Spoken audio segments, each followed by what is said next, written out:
This is called an emotional flashback. When you re-experience an unresolved trauma, you reinforce it. You're practicing it again. The brain is learning that neural pathway to the unresolved trauma, and it increases the maladaptive state. So I have seen people for whom things came up, and sometimes they'll do like 4 ice baths and it's not a problem. But something happened in their lives, it's made them sensitive some way, they experience an emotional flashback, and they got to get out. They can get out. I've seen people with PTSD that get activated by the cold exposure.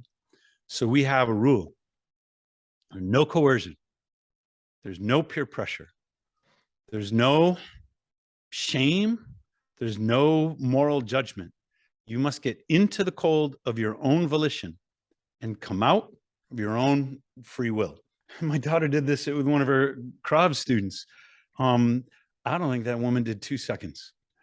She got in, she popped out, and everybody's laughing because it was kind of funny.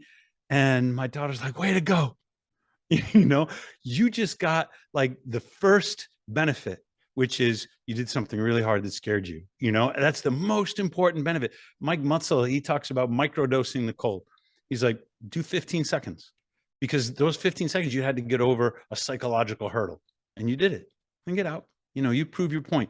No moral judgment. This isn't a moral exercise. There's something called exposure therapy. Are you familiar with this? No.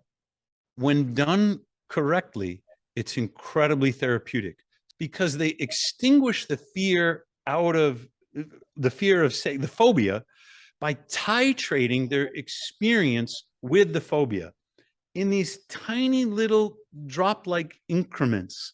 They change and they manage what used to be an involuntary biochemical response. Now that's phobia.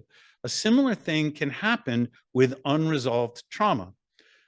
Trauma is a stressful experience that never got resolution.